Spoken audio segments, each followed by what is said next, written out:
So the next maths topic that we're going to be moving on to is money. So I thought we could go through and just look at the different types of coins and how we recognise them. I did try to get some of the money from school, the coins, but a lot of them are out of date and don't look quite the same, so I've decided to use the photos on this PowerPoint instead, as they're all kind of up to date pictures of the coins and notes. So if you have a piggy bank at home, it might be really useful for you to go and get it and maybe take, if you've got one of each coin in it, out of it, just so while we're going through, you can follow along and look at the physical coins if you have them in the house. If you don't, I know I don't have a lot of cash on me very often, don't worry about it, you can look at the photos instead. So have a look at these coins and see if you can work out which is which. So if you want to pause me and do that just now.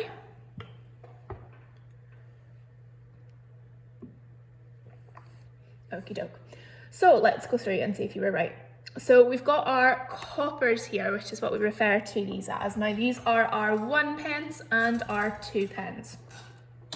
Now you can see at the side of the 1p it says 1 pence along, or 1 penny along the side of it, and then the back of our coin has got Queen Elizabeth on it. So whoever is the Queen or King of the UK or Great Britain, when the coin is made, will be the person that's on the back of it. So if you find a really old coin from before Queen Elizabeth was queen, you would find a different head on it. And whenever Queen Elizabeth is no longer queen and we have a new, well, probably Prince Charles will be the king, his head will go in the back of the coins. So all of the coins in the UK will have the monarch's head on the back of them. And you can see it also says her name, Elizabeth II, and then the date that the coin was registered. So in this case, you can see that it was 2013. The 2 pence has got this on the front of it here, a little lion. You might notice that there's on the front of the coins, there's this pattern, and I'll show you what you can do with those shortly.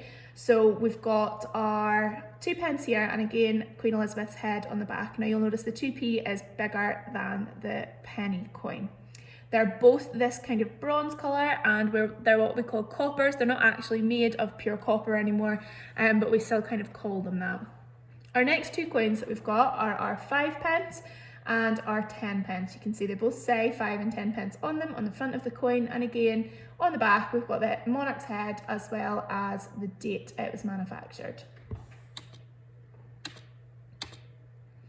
Okay, and then we have got our slightly more valuable coins. Oh, I forgot to mention, the thing you need to remember is the 5 pence coin is actually slightly smaller than the 1 pence, and the 10 pence and the 2 pence are about the same size. So the actual size of the coin doesn't have anything to do with its value. We need to learn the values. It's a bit strange, but it's the way it is.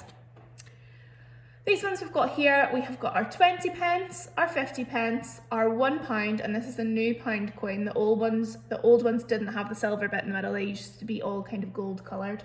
And then we have our £2 coin. So our 20 pence and our 50 pence are both not completely circular, as is the new pound coin, though that's a bit harder to spot. So let's look and count and see what shape they actually are. So there's 1, 2, 3, 4, 5, 6, 7. So the 20 pence is actually a heptagon. Let's look at the 50. We've got 1, 2, 3, 4, 5, 6, 7. So another heptagon. And then the pound coin, it's a little bit harder to see. I'm not actually sure how many it has. Maybe 12? I'll look it up for you. But it is also slightly angled at the sides, whereas the old pound coin that was all gold was perfectly round. So they have changed it, and I've heard this is to make it harder to make fake ones. So you'll notice that the pound coin and the £2 coin are both gold and silver. The outside of the coin is gold and the inside is silver, and this one's got the thistle on it, though you can get different designs, and this one has got this kind of pattern on it, but again you will get different designs of the £2 and the £1 coin. The Royal Mint, which is the person in the UK that makes our coins, does release special editions of coins quite a lot, and also will change the designs every few years. So if you find an older coin, it might look slightly different, but the way that you know that it is real is it will have the Elizabeth II's head on the back of it and the date that it was minted. So if it says, for example, it's a modern coin but it's an old shaped pound, it obviously wouldn't be real, and we can't actually spend our old shaped pounds anymore. They're totally gone from circulation. All right, so that's all of our coins beside each other. We've got 1 pence, 2 pence, 5 pence, 10 pence, 20 pence, 50 pence, £1 and £2. Okay, so the size of it, the 1p coin is about 23 millimeters. So I'll grab a ruler and we can look carefully at what that means. Okay, so hopefully you can see that. So we know that there are 10, let's try and get to focus, 10 centimeters in a, or 10 millimeters in a centimeter. So if it's 23 millimeters, that would be 2.3 centimeters. So how we would find that is we would go to the 2 and then count 3 millimeters on. So it would be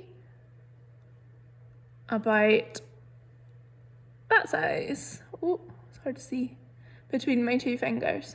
I'm sure you all know the size of a penny. I'm sure you've got plenty of those at home. It's 3 millimeters thick, so really quite a thin coin, and it weighs about 9.5 grams. Our 2 pence is bigger. It's actually only 3 millimeters bigger, but it seems a lot bigger when you look at it, so that's interesting. It's made of bronze and then copper plated steel, so that's the metals that are used to make that, and it weighs 7.12 grams. So that's really interesting actually that a 2 pence weighs less than a 1 pence, maybe because 1p's are thicker. Interesting. I didn't know that. There we go. Next one we've got is a 5 pence. It's about 18 millimeters, so smaller. It is about 1.7 millimeters thick and it only weighs 3.25 grams. I used to hate when I used to work in a hotel and a bar when I was cashing up at night and had to count all the money in the till. Counting the 5p's was the worst job because they were tiny and they always flew everywhere because they were so light. Next one is 10 pence. It's 25 millimeters, about 1.85 millimeters thick and weighs 6.5 grams. So interestingly, a penny is heavier than the bigger coins. Then we've got a 20 pence. You can see there it weighs 5 grams. 50p is heavier, it's much bigger, 8 grams. Pound coin weighs 8.75 grams. I thought it would have weighed more than that, but that's quite interesting. But it's quite a bit thicker. And then our £2 coin weighs about 12 grams.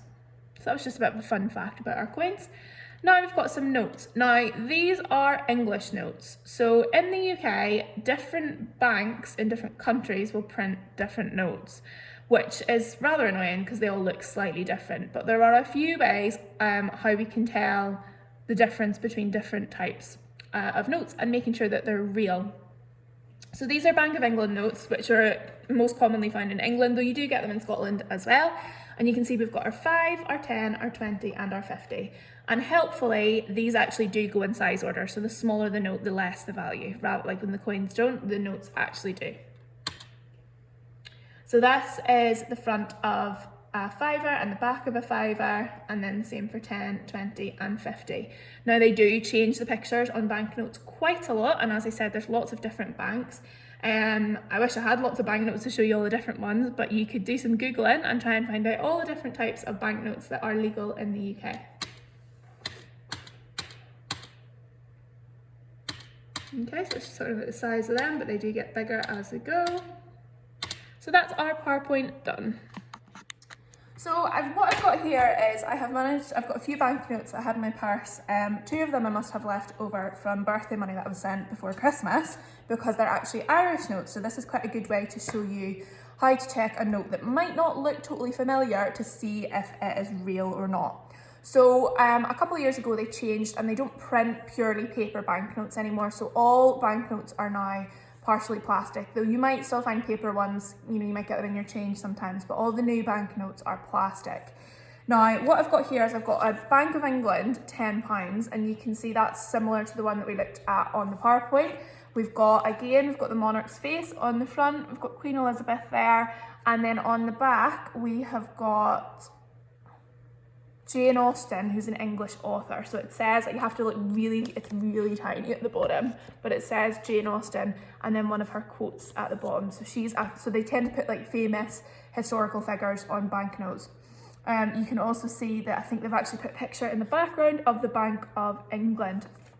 Now, How you check a banknote is real is when you hold it up to the light. If it's plastic, it should have a see-through part. And in that see-through part, it's got what we call a sail. And you can see there, okay, that it's the Queen. And then it's also got these holograms here, which are shiny. So that's one of the things they put on real banknotes. That's how you check them. You can also get special pens to check banknotes as well. But you can see that's real. So let's compare this now to this one. So this is from Ulster Bank, which is a Northern Irish bank from home. And it is also a £10 note. It's also legal, but it is slightly different. But we can see that the things it has in common, it's got the see-through bit and it's also got the hologram in there. So that hologram is actually the little icon for the bank. And every banknote will also have what's called a serial number on it. You can see along there, they should all be different for the batches of banknotes that are printed. And this one also has Braille on it. So the person, if someone is blind, they can feel and see how much it is. I'm not sure if you can see that there's little bumps, but they are Braille. And so that is some of the information that you would find on a banknote. You'll also see there's like holographic flowers in this one. So that's a slightly different banknote. This one has got some Clydesdales and farming stuff on the back as well. That one doesn't have a picture of the Queen on it. And this one is their £20 note. Again, it's got some Braille at the bottom. I don't know if you can see, it's just there. And it's also got the hologram and the see-through part, and then our serial number is there and along that side as well. So that just gives you an idea of how to check if banknotes are real, even if they're not so familiar to you.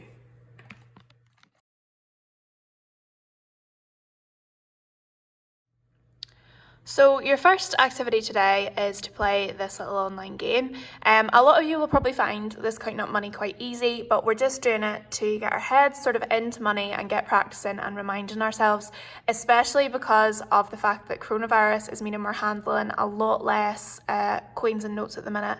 So it might be something you're a bit rusty with, but have a go at it anyway. So this is asking you to count up and identify how much money is in the piggy bank. It's not a flash game, so it should work fine on an iPad or an iPhone or a laptop as well.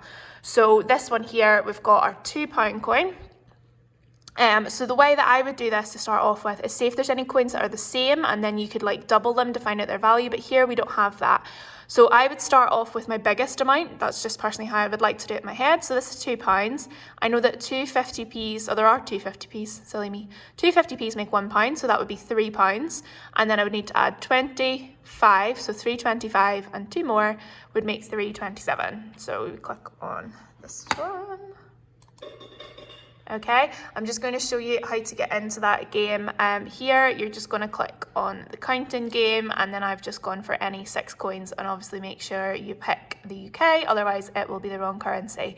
I know it is quite a simple game, but the reason I liked it is because it uses the updated and current version of the coins, just so you can get your head around them.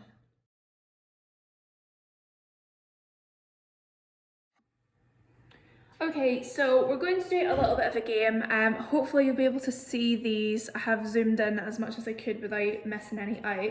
So this is a bit of a dominoes game to do with matching money. So I've got my starting card here. So you can see on this side it's got 99p and this side it's got some coins. So what I have to do is, this will make like a big set of dominoes. So I have to find the coins that look like 99p to match to the 99p, and I have to find the number that matches this number of coins to match to it. So let's have a look, and we'll start with doing these ones. So pause me now and just count up how much each of those coins is worth. All right, so this is 50 and 20, which would make 70, two more, 72, and one more, 73. So what I would do now is look and see if I've got the number 73 pence anywhere, and I can see that it is here. I'll place that, you can't see that. Right, okay, so we've got our 73p that joins on here. And then we are looking for this next one. So let's count this up. We've got So £1, 50, 62. So we need 162. Can you see that anywhere? Right, so it's here. So this will be our next one. Count that up. All right, now you're looking for that value. So if you got £1.04, well done. Oh, sorry, and then this next one. So 25, 6, 7, 8, 9, 29. So it would go with this one. So we can see that this dominoes game obviously would match all of them up and make it into a big loop.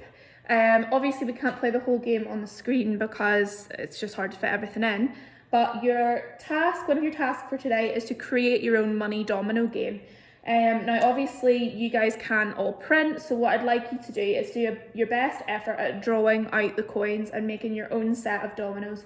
You don't need to do as many of this, but it's just a really good way of practicing counting up money really quickly just by looking at it. So once you've made it, have a couple of goes and see how fast you can complete the game by quickly glancing at those money coins and trying to count them up quicker and quicker, because the more practice you do, the faster you're going to get at recognising the value of money really quickly.